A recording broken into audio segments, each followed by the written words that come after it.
Hello বন্ধুরা, কেমন আছেন? আশা করি সবাই ভালো আছেন। তো রহস্যময় সিলেট, আজ আমিও আবার নতুন করে একটি জায়গায় আমরা ঘুরতে যাব। রহস্যময় সেই জায়গা ঢাকা দক্ষিণ কানিশাইল। এটা হচ্ছে কৈলাসহর শিবটিলা শিব মন্দির। তো চলুন আমরা ঘুরে আসি, আজকে দেখি সেই অলৌকিক সেই জায়গা। সেই জায়গায় একটি অলৌকিক মন্দির আছে, কত সুন্দর সেই জায়গার নামটিও কৈলাস পর্বত। সেই জায়গায় আবার মহাদেবের একটি মন্দির, সত্যি অদ্ভুত লাগছে সেই নাম শুনে। তা আমরা চলে আসছি সেই মন্দিরের, বেশি আর দূরে নেই, মন্দির আমাদের কাছেই, আর 1 মিনিট তো আমরা চলে যাব সেই মন্দিরে। তো বন্ধুরা, এই সেই হচ্ছে আমাদের সেই অলৌকিক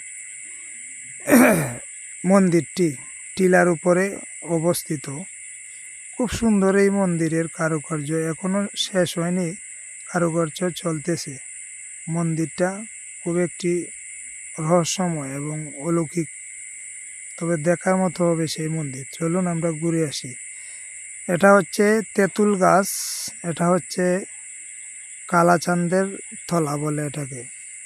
শ্রী ভৈরব মন্দির, আরও মন্দির আছে এই জায়গায়।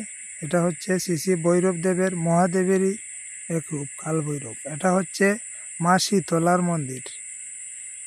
এটা হচ্ছে নারায়ণের একটি বিগ্রহ। এই হচ্ছে এই গাছ থেকেই মা শীতলার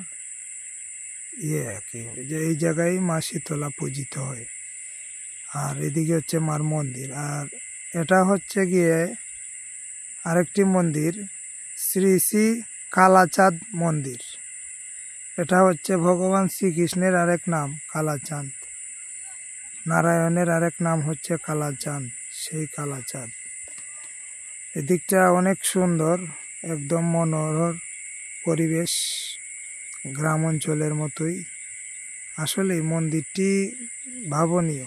এই যে একটি ঘড়িও দেখতে পাচ্ছি, ওম নমঃ শিবায় লেখা, আসলে খুব সুন্দর। আর এই যে হচ্ছে এই জায়গায় মহাদেবের শিবলিঙ্গ আবির্ভাব হয়েছিল। এখানেই মহাদেবের শিবলিঙ্গ আছে, যেটা অলৌকিকভাবে এটা আবির্ভূত হয়েছিল। এই জায়গায় মহাদেবের খড়গ আছে। আর এটা হচ্ছে মন্দিরের আর্কিটেকচার, এভাবেই এটা বানানো হবে।